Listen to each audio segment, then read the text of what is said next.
When people come to Antarctica, it's not uncommon for them to feel like it is a dream.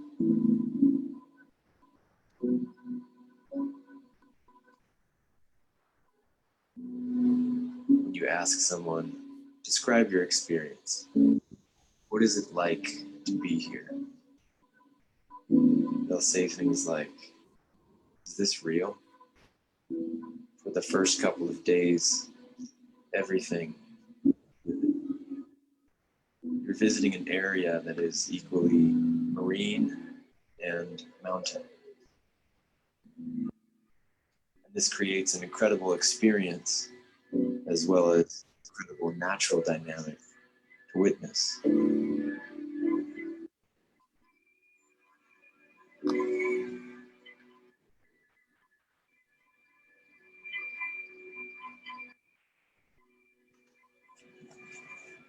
As you sit in the zodiac, floating at sea, near seals, near penguins, ice in almost every direction, giving that feeling of pure wilderness.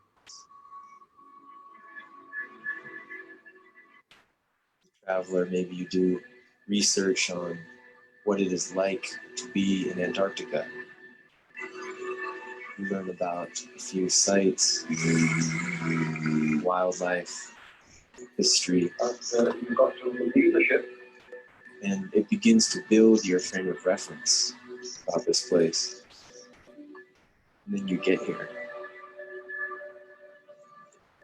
It's so brilliant that those pieces of information you gathered are completely washed over by the immediacy of the experience of being here. The cold on your face, the unbelievable visual features of the landscape, how the ice seems to be lit from within. One thing that people who visit Antarctica are left with is a desire to return to that experience, to return to that feeling of being close to something so wild in its most raw and severe moments, to be encompassed, surrounded by something that is really so majestic and beautiful, to be away with it.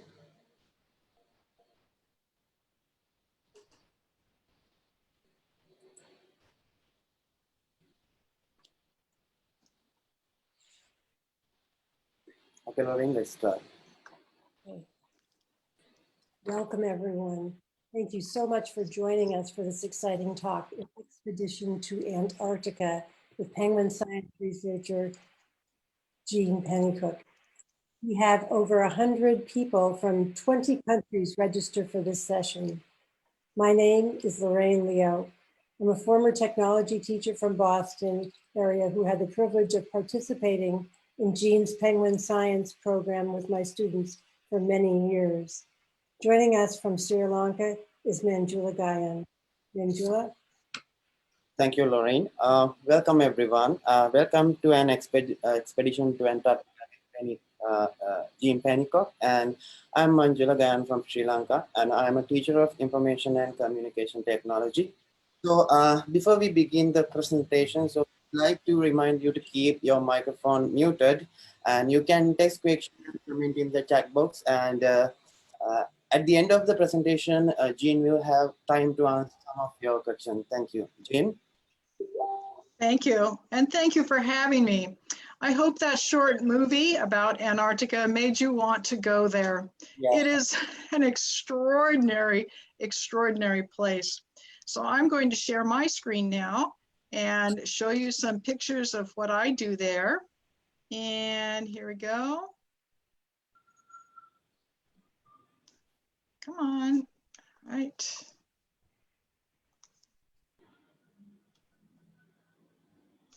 Okay, here is a picture of Antarctica. I hope all of you have had a time to find this place on the map. Every time you see Antarctica on a map, it's always white. Raise your hand if you know why. Now, I can't see everybody who's in there in the presentation today, but I think some of you know why. And the answer is because when you fly over Antarctica, this is what it looks like. It's completely covered with snow and ice. There is very little of Antarctica that is not covered with snow and ice. In just a second here, I'm going to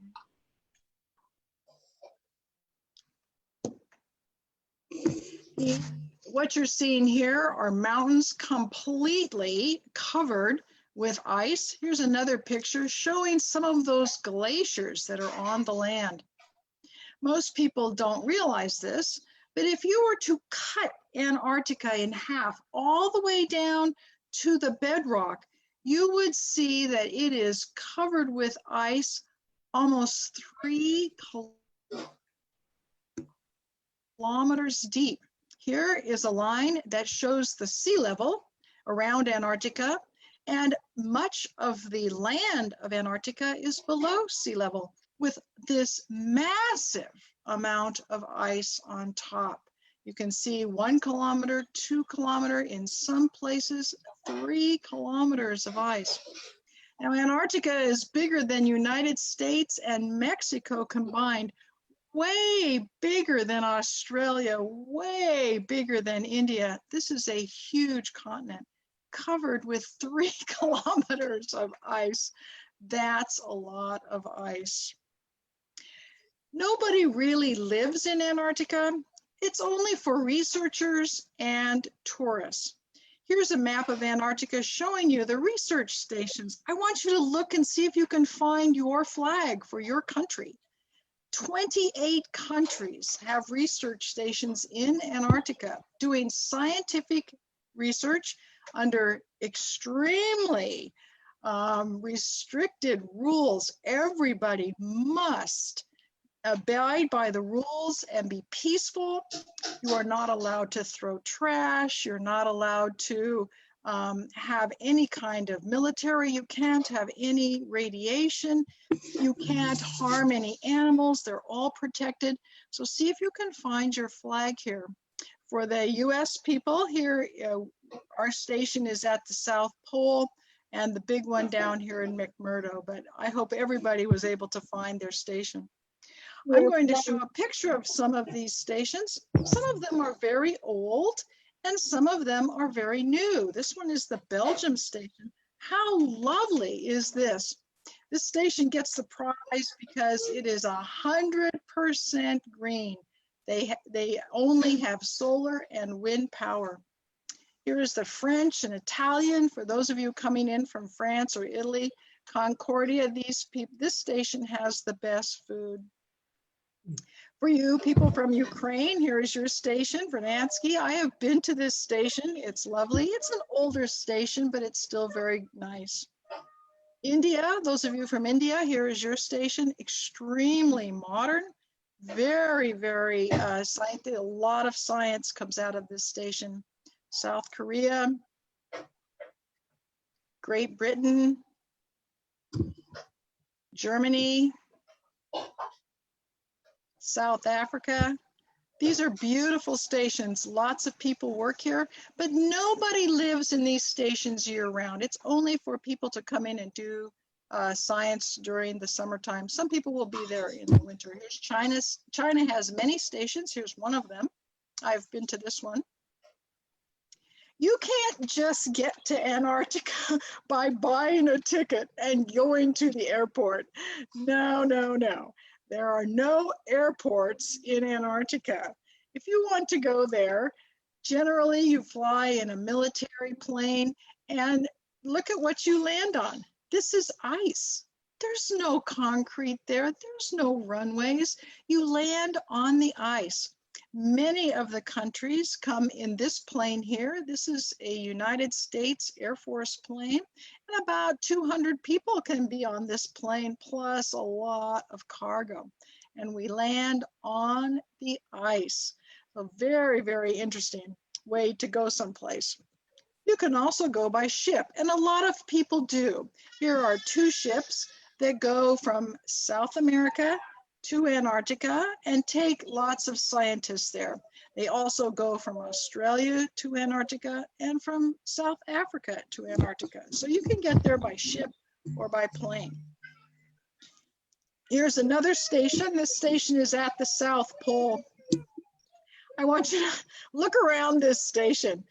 What's missing? Anybody? What is missing here?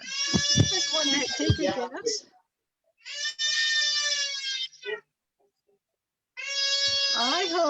I hope you're seeing that there are no plants, no trees, no bushes, no plants, no grass, nothing is there. This continent is completely covered with ice. The largest station is McMurdo Station. It happens to be run by the US government, but lots of people from all over the world come here to do science. It looks like a small town, but would you also notice no trees, no bushes, no grass? There's nothing that grows here. So if there is nothing that grows there, then there are also no insects, no spiders, no reptiles of any kind, no land animals. Every animal in Antarctica is a marine animal because the only food is in the ocean. There's no food on land, so they have to be marine animals. Here's another close-up. You can see all the buildings. You would live in this building. We go to get our food here. The helicopters are over here. The church is here. You can see lots and lots of buildings. This is like a small town. So when you go there, there are lots of services. You're not exactly in, you're in Antarctica and it's cold, but you can live there very comfortably. Modern laboratories, all of the scientists have all the tools they need to do their science research. And I'm hoping as you're listening to this presentation, you're thinking, this is a pretty cool job to have. And that's because it is. Raise your hand if you think going to Antarctica and being a scientist is a cool job to have. I hope there's lots of hands in the air because it is the best job in the whole world. We have telescopes, we have whales, we have rocks, we have glaciers in the ocean and fish and penguins. There are so many things to study. Now, you can't always be at the research station. Sometimes you have to go out into the field a long way from buildings, and you have to carry all your camping gear. This is a camp that's set out hundreds of miles from the town, the research station, and look at all of the equipment they have to have. They go out by helicopter or plane, and they better have everything they need because there is no stores, no way to get any supplies. If you forgot something, you don't have it.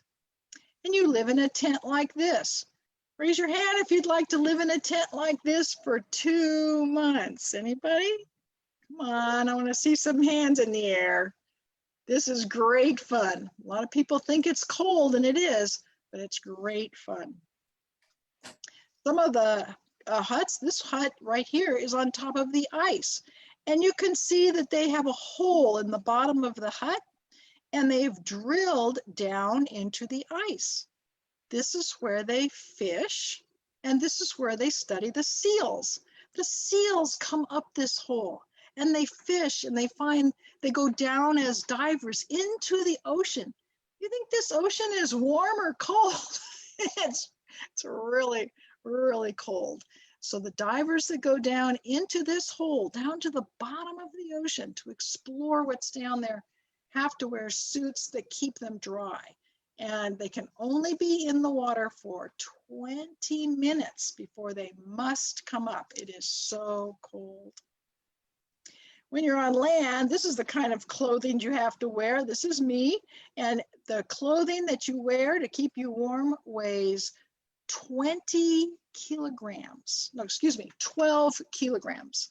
12 kilograms of clothing to keep you warm if you go outside in Antarctica.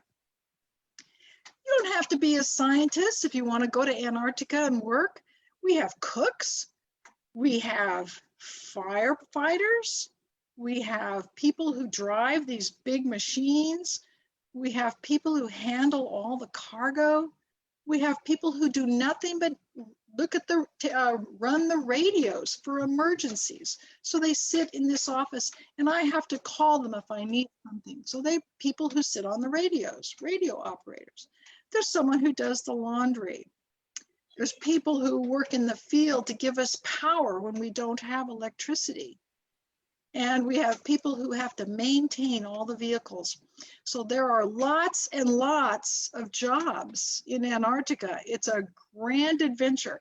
And I hope some of you are sitting there thinking, when I grow up, I want to go to Antarctica and work. Look at some of the vehicles that we drive there. This is not like any vehicle you have in your town and at home. These are massive tires because they have to drive over the ice and over the snow.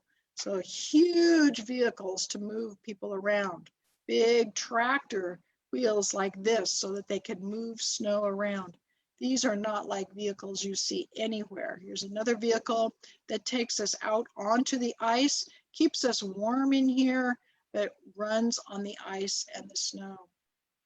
of course, we also use helicopters because that takes us in a place that goes fast. And here we are in our helicopter going out to where I work, which is right here.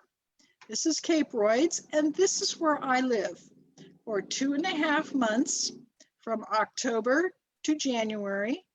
I'm in this hut working with my Adelie penguins. Anybody? Is this fun? Yes, it is. I hope everybody's thinking this is being riding in a helicopter and living in a tent's a lot of fun. It is. There's some downsides. This is the toilet. Everybody wants to know how we go to the bathroom because there's no running water and there's no electricity. So we have to pee and poop in one of these buckets. And then we have to take this pee and poop out with us. We can't just throw it out into the environment. We are not allowed to soil or make the environment dirty at all. Not one scrap of paper, not one drop of water that we have touched, nothing goes into the environment. We have to keep it very, very clean. And this is where I sleep. I sleep in this tent right here. 100 years ago, the early explorers slept in a tent like this, and it has not changed. This is the tent I sleep in. It's the only tent that can survive in the Antarctic blizzards and storms and wind. And here are the penguins that I study. These are the Adelie penguins. They come up to my knee. They're the classic, totally white and black. They have no yellow feathers, no stripes, very, very clean and beautiful birds. If you want to see these birds, you have to go to Antarctica. You will not see the Adelie penguins anywhere else, maybe in a zoo. But if you want to see these animals in the wild, you must come to Antarctica. This is a beautiful, beautiful bird. You can see he has a white eye ring around here, very distinctive for this bird. And you can see his body is completely covered with very, very small feathers. People look at this picture and they say, oh, what a small beak the bird has. Well, I want to tell you, it's not small. They have a very large beak. It comes all the way back to here. But it's covered with tiny, tiny feathers, almost all the way to the end. Somebody think to yourself, why are the feathers covering this bird's beak? Why is no other bird does that? Penguins are the only ones. Why does it do that? And this penguin is one of the few penguins that does. Not all penguins do it, but this penguin does. Remember, he lives only in Antarctica. Got an idea? Well, it's because it's so cold there, and the feathers help keep this bird warm. They can even lose heat from their body through their beak, so it covers with feathers so they stay warm. Here's another picture of this beautiful bird. And many people look at this bird and they say, oh, the legs are really short. How many think their legs are short? Raise your hand. Anybody think their legs are long? Well, I want you to look at their legs here, and I want you to look at their feet. And I'm going to show you what it looks like for these guys to walk. Here they are walking out on the ice because, of course, they can't fly. So they have to walk. And here they are, and their feet, their legs look very, very short. Well, here's a movie of them walking. Notice their very strong nails on their feet. Now, I'm going to play this again. The first part is slow motion. The second part is how they really walk. They really go fast. But you can see how big and strong their feet are and their nails. Their nails are not sharp, not like a hawk. Their nails are strong because they have to grip the ice and the rock. They also toboggan. Here's a picture of a penguin who's tobogganing. So if there's lots of snow, they'll just slide along the snow and push with their back feet. So those are the two ways that these birds get around on land. Let's go back to those long legs or short legs. Anybody have a guess? Well, oops, Here is a skeleton of these beautiful birds. And I want you to see how long their legs are. This is as long a leg as many other birds its size. They're very strong walkers. They need to have long legs, but you can't see them. Their legs are inside their body. The body comes down here, all the way down to the top of their feet. So their legs are inside their body. Why is that so? Why would a bird put its legs inside its body? A chicken doesn't, a dove doesn't, a turkey doesn't, an ostrich doesn't. Can I see the answer, ma'am? Well, the answer is because it's cold and the legs are inside the body to stay warm. So that's why it looks like they have short legs, but they don't. They're really long, and here's proof. Another adaptation that these birds have to stay warm are the amount of feathers. Here is a penguin feather. It's very, very small, but it's solid. It's not fluffy. It has a second feather right here that's fluffy, but this part of the feather is totally solid. Why is that so? Well, these feathers have to keep the bird not only warm, but dry.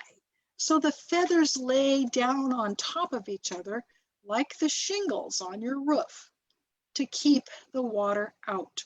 So this part is completely solid, even though it's small.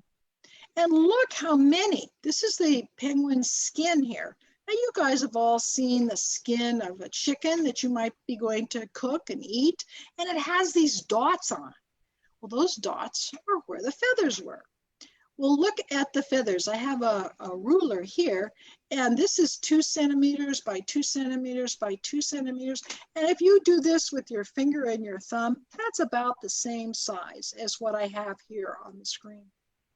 If you were to count the number of feathers here, there would be over 100 feathers. These birds have lots and lots of feathers. If you did that with a chicken, next time you get some chicken skin, put your finger on it and count the dots. There'll be like 6. So way more for the penguin. Lots and lots of feathers. You can see them in the skin right here. They're small, but there's lots of them. Antarctica has a large seasonal event. It's the growth of the ice. Here is the continent of Antarctica, and this is all frozen water. And this is what it looks like right now. Because in the southern hemisphere, it's the middle of winter time. Spring is just starting. So this is all solid ice, all this white. And the birds have to be out here in the ocean to get their food. So that's where they are right now. But as the ice melts, they're going to want to come in to land because they lay their eggs on the land. So this is their home. When the ice breaks up, now this is not land ice, this is ice that is made from the ocean freezing. So it's called sea ice because it's made from the sea. And it's big, flat pieces of ice that then break up in the summertime. Who can see the penguins here? Find the penguins, everybody. Now there's one right there. I hope you saw that one. There's some more up there. This is the penguin's home. So birds in your area might live on trees. These birds live on the ice. This is their home. And they float around on it and they rest on it. Where's their food? Their food is in the water. So they just sit around here and rest. And then when they're hungry, they dive in the water, get their food, and then come back out on the ice and rest. So this is the penguin's home. But they can't lay their eggs on the ice. They have to come onto land. So in October, so right now, in about 3 weeks, October 23rd, they'll start to come. Here's one of their nesting grounds. And we only know that there's nobody there because we have a camera pointing to it. So we're checking every day our camera to see when the first penguins show up. And they're not there yet. So on October 23rd, we won't expect to see any. But 1 week after October 23rd, this is what we get. On November 1, look at all the birds that have shown up. And they build their nests out of rocks. Here's a nest right here. Here's a nest right here. Well, why do they use rocks? Well, do you see anything else? Remember, there's no trees, there's no grass, no twigs, no bushes, nothing. There's nothing here. The only thing they have to build their nest out of is rocks. So there they are. In January, it looks more like this. There's chicks, there's chicks, there's chicks, there's a chick, there's a chick. So here they are with their chicks. So in January, the colony is just bursting with new life. It's just fantastic. So that's the exact same picture 3 times out of the year. Now you can see their nests are not necessarily the same, but they're all made out of rocks. So each birds have personalities. This guy likes big rocks. Look how big the rocks here. This guy wants little rocks. And look at the huge pile this guy made and little tiny pile this guy made. Penguins have personalities. They're not all the same. And they build different kinds of nests, but always out of rocks. Here's an interesting picture. I have a question for you. So those of you who want to be scientists, here's a question. Between the center of this nest is about 1 meter. And between the center of this nest and this nest, and this nest and this nest, and this nest and this nest, is all about 1 meter. The nests are 1 meter apart. Why? Why do they space themselves like that? Why aren't they closer together? Why aren't they further apart? What do you think? Not only what do you think, but to find the answer, what would you do? What experiment would you design to figure out why the birds only are 1 meter apart? I'm going to let you think about that, all right?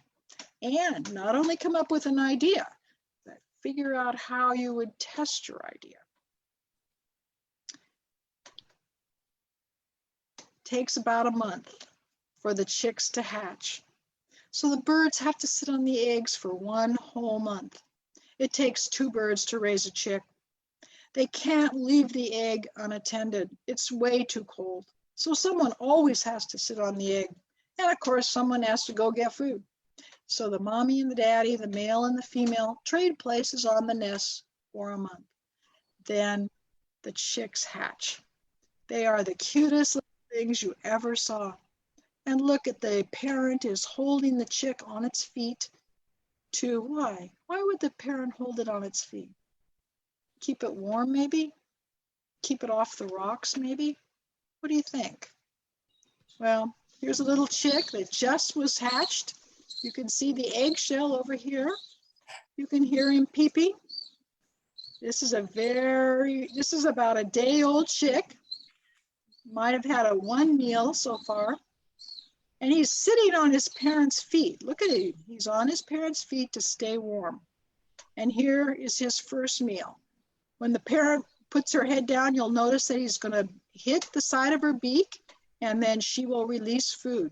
Watch the food come out. There it is right there. And it's gray. Part of my job, part of what I do is I sit on a rock and I wait for these birds to feed their chicks. And I mark in my notebook what color the food is. And that way we know what they're feeding. In this case, it's gray, so I would mark fish. If it was pink, I would mark krill. And that let us know what's out in the ocean. So aren't they cute? But what you'll notice here, we'll start this guy one more time. This is a brand new chick, and he's not quite figured out how to feed. So we're going to notice that he's going to drop some of his food. Here it comes again, and he can't quite manage it, so some of it's going to go on the ground. Unfortunately, that food is lost. They will never pick it up. And that is a mystery that we have yet to figure out. Why won't they just pick up the food that's on the ground? It's not, they never do. Well, anyway, here we go. Oh, that's the same one. The chicks, as long as they're small enough, will find a little bed on the adult's feet to stay warm and dry underneath the bird here. She'll lay on it while it's small, keep it dry and warm, and protect it from the school birds, which are out there to try and get them. I want you to notice how fast these guys grow. This guy's only about a week old, and look at the belly that this guy has. He is eating tons and tons of food. In fact, it takes about 2.5 months to raise these chicks, and they need 60 pounds of food, 30 kilograms of food, a lot of food that the parents have to bring back. Here's an older chick, and notice that this chick does not spill anything. This chick is getting krill and did not spill anything. So as they get older, they get a little better about feeding. And you notice that they're too big to be sitting on the parents' feet. So the parents, they're now on their own. They're getting some more food. There you go. And I can tell it's krill because it's pink. So that's what these guys are getting. And this is the mother and the father. They're both right there at this time. So this is a family of penguins. They have 2 chicks. So here's the family, the daddy and the mommy and the 2 little chicks. The chicks grow really fast. We can see them growing. So here's about a 2-week-old chick. These are just over a month here. These guys are big, and you can see that their feathers are downy and warm. And by the time they get to be this age, both parents have to go out and get food. They can't sit on these chicks anymore, and they need so much food that both parents are out getting food. And here's a chick that is fully grown. You can see how long his flipper is, and as big his feet are. He is ready to be on his own, except he can't go in the water. These feathers do not keep him dry. They keep him warm, but they will not keep him dry in the water. So he has to molt. Now, at this time, you don't see any adults here. The parents, there's an adult there, but most of the parents are gone. So this is our time to see how the chicks are doing. We catch them, and here I am holding one of the chicks. We put them in a bag and we weigh them, and we measure their wings and we measure their beaks, and we see how this year's chicks are doing. Are they heavier than last year? Are they lighter than last year? Did they grow faster? Are there more of them? We answer a lot of questions about our penguins by weighing and measuring the chicks. How many think this would be fun? Raise your hand if you want to be a penguin scientist. Run around and catch penguin chicks, stick them in a bag and weigh them. Come on. Yeah, it's a lot of fun. We record it in our notebook. Not very fancy. We don't take a computer out there. It's way too cold and windy. The computers would not manage. So we use a notebook, a pencil and a notebook, a ruler, a spring scale, and a bag. This is our scientific equipment. Not very fancy, but that's what we use. Then we put a band on them. You can see this band goes right around their wing, right here, like on their shoulder. It doesn't hurt them, and it's a metal band with a number on it. It would be like you wearing a bracelet for your whole life with your name on it. And anytime we saw you, we would know who you are. Well, this is a chick, and this penguin is going to wear this band his whole life. And here he is as an adult with his band on him. And part of my job is to wander around and find them in the colony. There's thousands of birds. So thousands of birds. So I have to walk around the colony and find the birds with the bands on them and see what they're doing so we can follow their lives. How long does it take before they come back and breed for the first time? Do they always come back to breed at the same colony?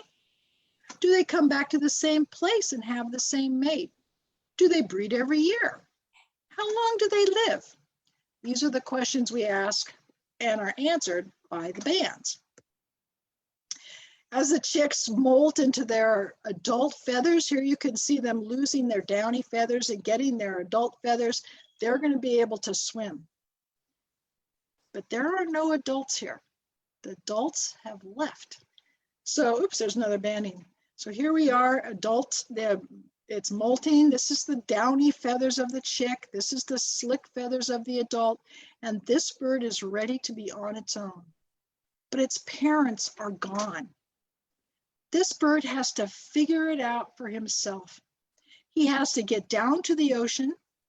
He has to figure out that his food is in the ocean. He has to learn how to swim on his own. And he has to learn how to avoid the predators. Do you think that all the chicks are going to make it?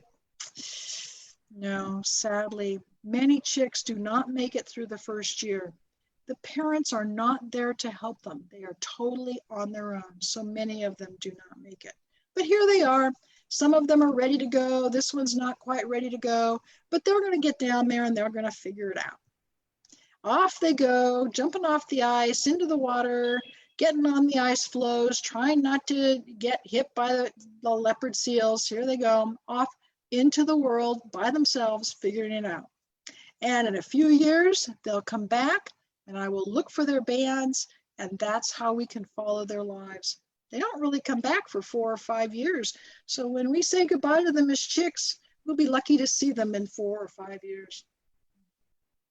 When we do find them, here's one with the band. Oh, I found one, yay. So I have to walk the colony and find these birds. Then I mark its nest with a tag. And that way I don't have to find it again. So then all I have to do is look for the tags. So here's a banded bird with his mate and his number on a tag. So they're much easier to find the next time I walk through the colony. These birds, remember, cannot fly. Or people say that. They say, well, these birds don't fly. But I'm going to show you that these birds do fly. They fly in the water. Now, many people think that they're like fish and they breathe the water like fish. But look, every time this bird comes up, his mouth is open. He is an air breather, just like us. He does not breathe the water. These birds have to come out of the water to breathe. But let me show you what it looks like for them swimming in the water here. This is the same motion as birds in the air. Does that look like a duck to you? No. This animal is not using its feet. Watch it again. The exact same motion and body position of birds in the air. So when people say penguins don't fly, you say, yes, they do. They fly in the water. We sometimes put tags on the back of them, these are trackers, and this tells us where the bird goes. So it's just attached to their feathers. So it'd be like putting a barrette in your hair. It does not harm them and it's not attached to their body, but it tells us they go out and feed, and we learn how far they go. Do they always go to the same place? How long does it take them? How many dives? How deep are the dives? Do the females go the same place as the males? Do they go in a group? Do they go by themselves? These are all questions we can answer by using these devices.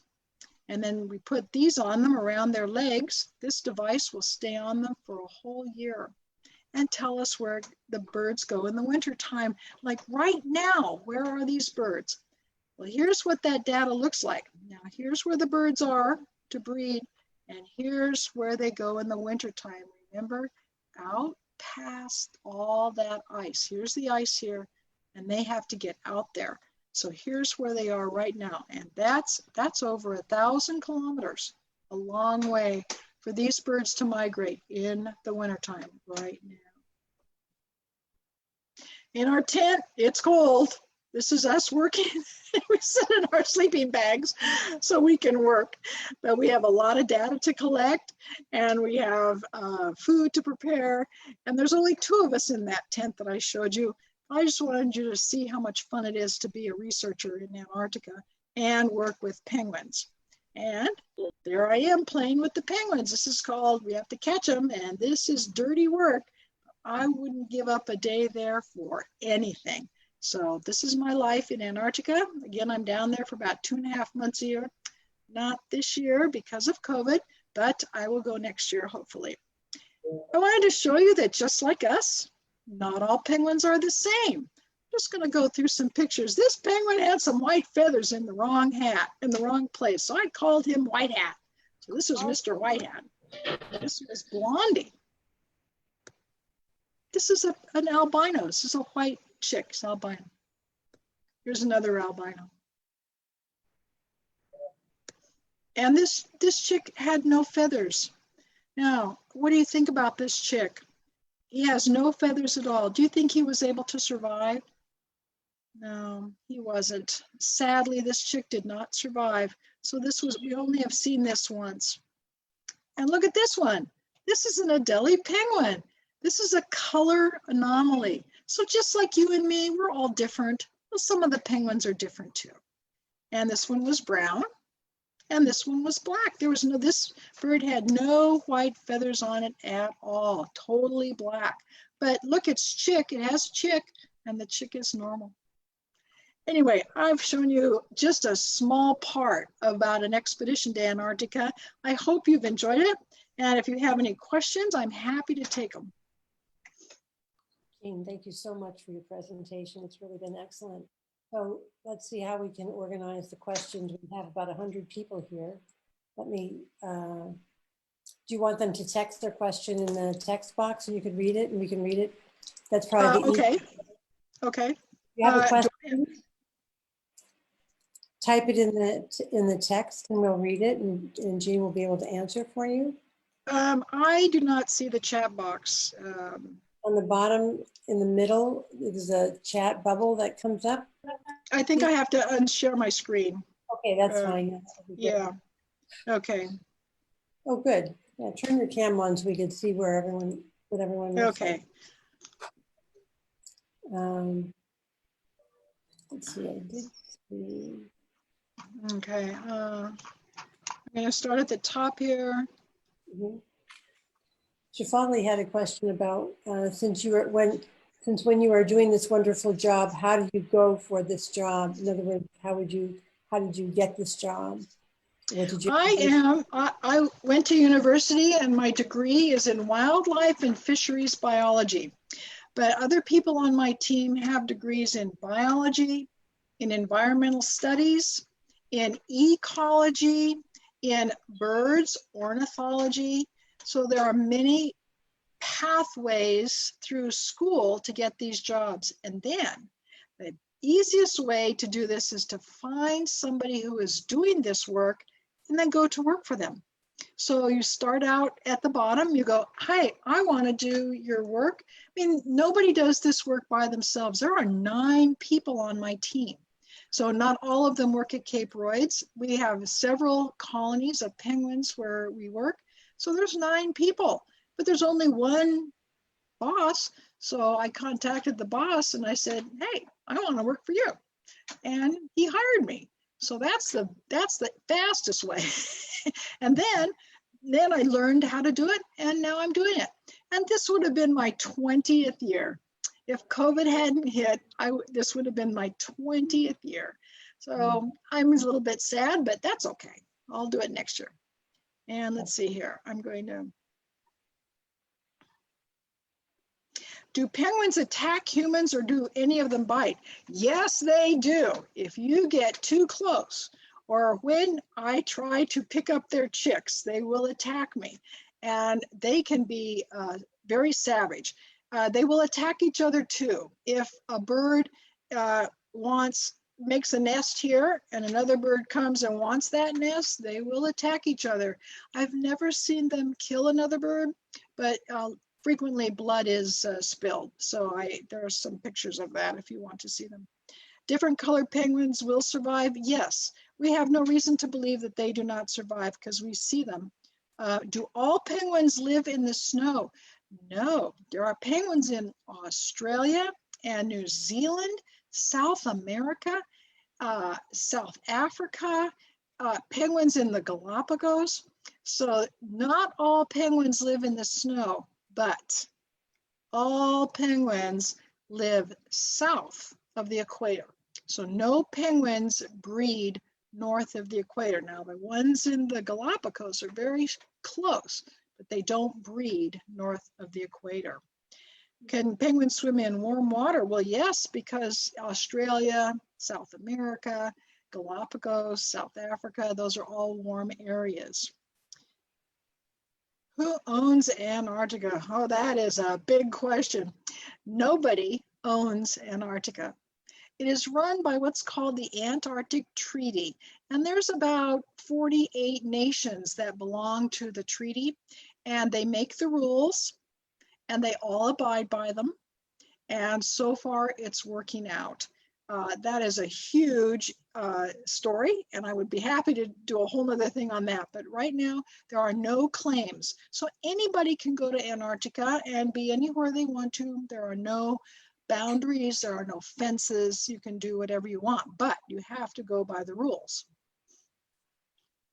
How is climate change affecting the penguins?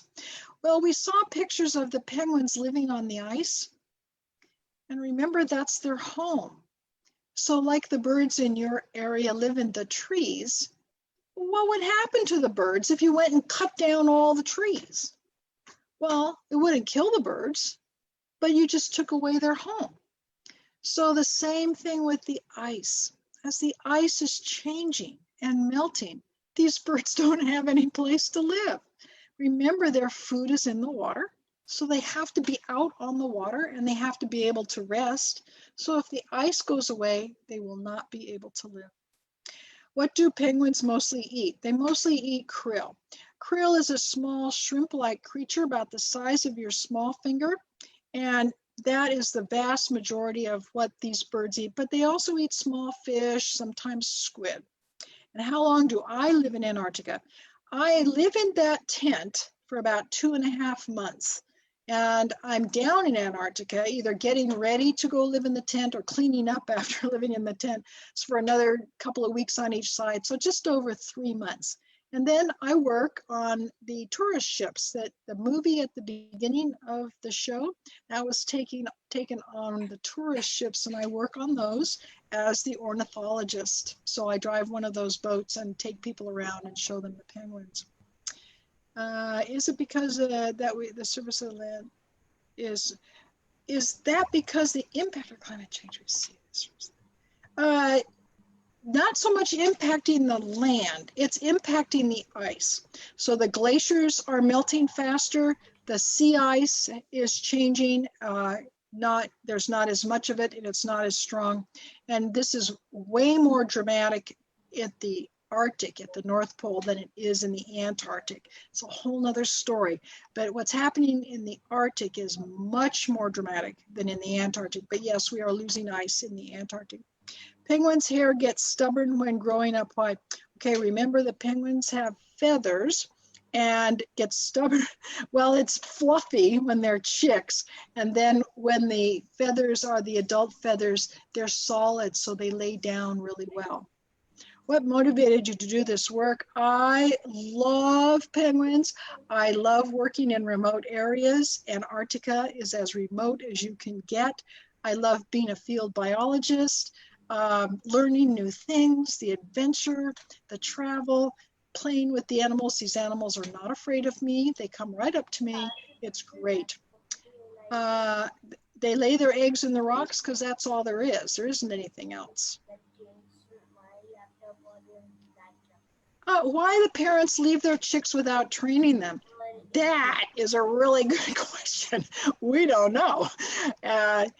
Not all penguins do that. Some of the other penguin species are a little bit more attentive and teaching their chicks how to swim. Lots of other birds are too. So why these birds don't do it, I have no idea.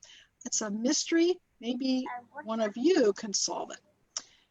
What is the speciality of the Galapagos penguins? Well, they are living in a warm area and there aren't very many of them. They're struggling as far as their population. How long did you stay? About 3.5 months. What is the biggest challenge you face in Antarctica?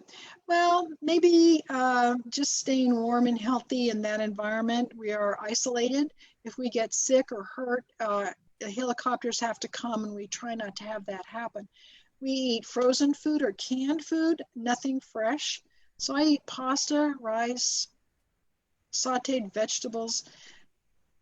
oatmeal, cheese sandwiches, soup, pretty standard. Do penguins have teeth? No, no, they don't.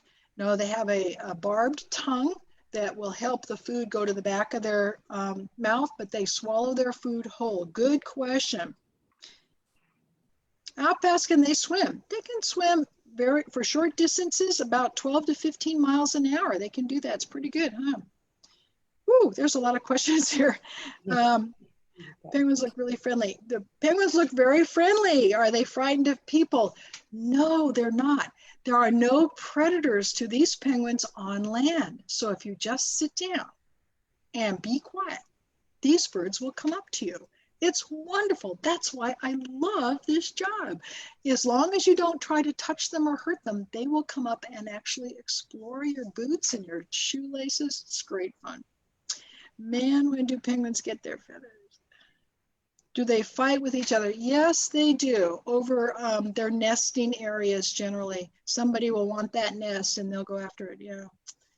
The most widely distributed penguin in Antarctica, probably the chinstrap is, or the, yeah, I think the chinstrap is the one. When do penguins get their feather? Well, they're born with a little bit of feathers, and they get their adult feathers at about 2.5 months. Do all penguins migrate? Yes. They have to go somewhere to get in the winter. If I want to visit Antarctica, can I visit without permission? Yes, you can be a tourist. There are many of the tourists go to Antarctica. Generally, they leave out of South America and they go on a boat. And you can go for short trips or long trips. I work on that as well. So I could do a whole other show about just what you're going to see as a tourist. You do not need permission. You can just be a tourist. What penguin species has the highest population? I think it's the rockhopper at this point. That might be tied with the chinstrap. And, oh, what is a group of penguins called? Well, that's not a flock. Do not call them a flock. But sometimes some of them are called colonies. I like to use the word flotilla or raft of penguins. There's no official name right now. And which group of animals do penguins belong to? Well, they're birds, of course. So they belong to birds and a subspecies of birds known as seabirds. So seabirds are birds that live in the ocean all the time and only come onto land to breed. I think I've answered that.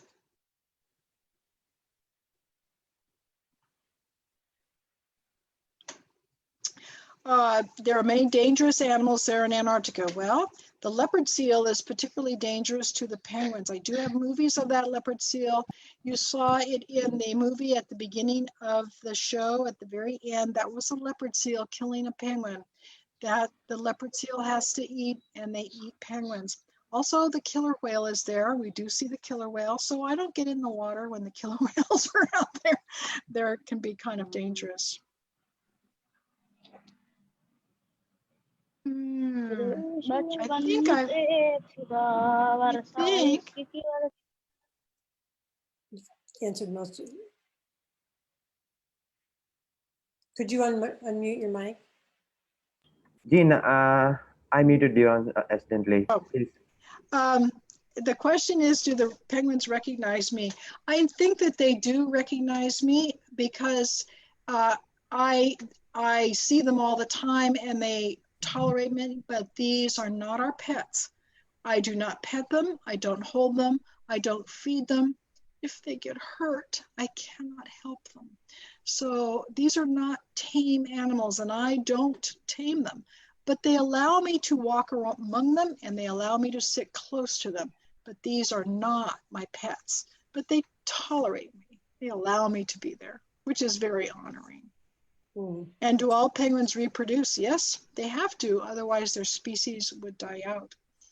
Okay, I think I might be down to the end here. I hope I got them all. If I didn't, I hope somebody will speak up. And if there's anything else? Any other questions that anybody has? I know that they've added a few more since you've looked down, but maybe you've answered those questions. There's an interesting one, like the eyes, the white border around the eyes. Maybe that would be one that you could. Well, that's a good question. We don't really have an answer for why. Generally, when animals have markings, it's to attract a mate. But I'm not sure that we can say that for sure. Sometimes things are just the way they are. So not all penguins have white eye rings. This bird does, which makes the Adelie special. And it's maybe to attract a mate, but again, another mystery. We need somebody to work on this, figure out how you would test to see what the importance of the white eye ring is. But it's beautiful. Jean, one of the things that I shared with everyone is your Penguin Science website. Yeah. And maybe you could talk a little bit about how there are many teachers here and many students, how they could connect with you while you're in Antarctica in the different little projects that you have. Well, we're going to completely redo the website this year. It's really quite old and a little bit messy, so that website will be redone. However, the education page is pretty okay, and all of the projects are on there. Of course, I can't do any Skype calls this year. I can't do the flags, the postcards, the nest check. I won't know if Joey comes back or not, but just contact me personally. My email is in the website. Or it's just my name. My name's right there in front of you. It's jean.pennycook@gmail. And I will send you anything you want. You can request a Skype call. I do not advertise the Skype calls, so you have to contact me personally because I get way more requests than I can ever do.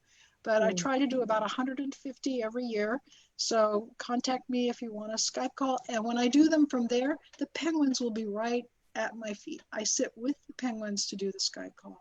Yeah, you can adopt a nest, and I'll take a picture every day of that nest, and you can watch the chicks grow. You can get on our camera. We're all gonna have to get on the camera this year. It's linked through the website, and the camera takes a picture every day of the colony so we can see what the penguins are doing, and that's our science this year. That's great.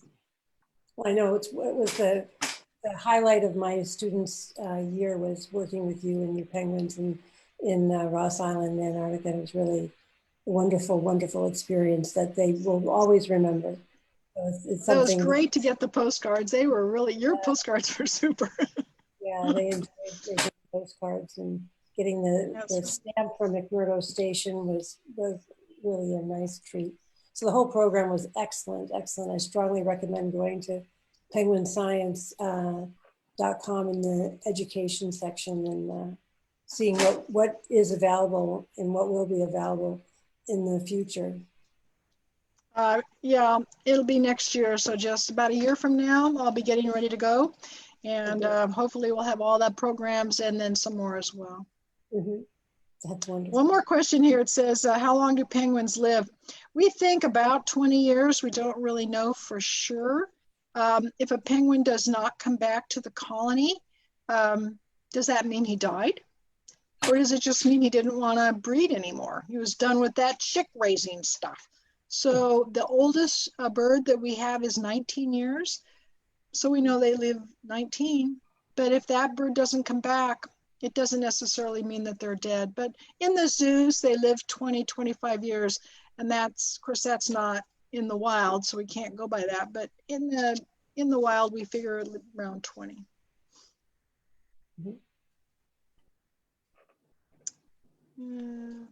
Are the stations at the time of COVID empty? No, the stations are open but vastly reduced, extremely reduced. They have people at the stations even in the winter because they have to keep the station running. So people are at the station, but very few, like 10, or some stations only have 10 or 5, or very, very few.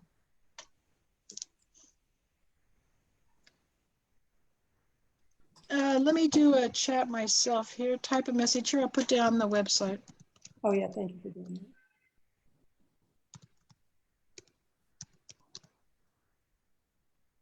There you go.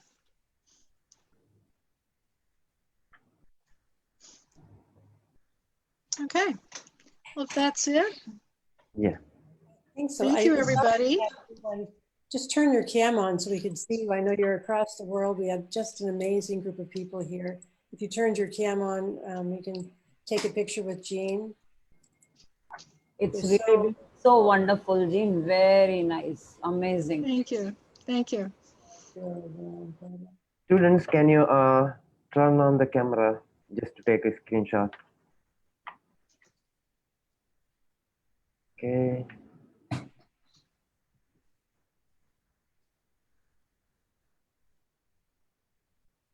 Great.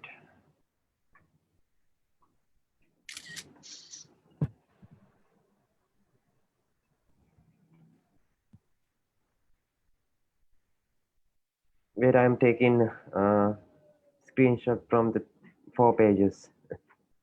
Wow.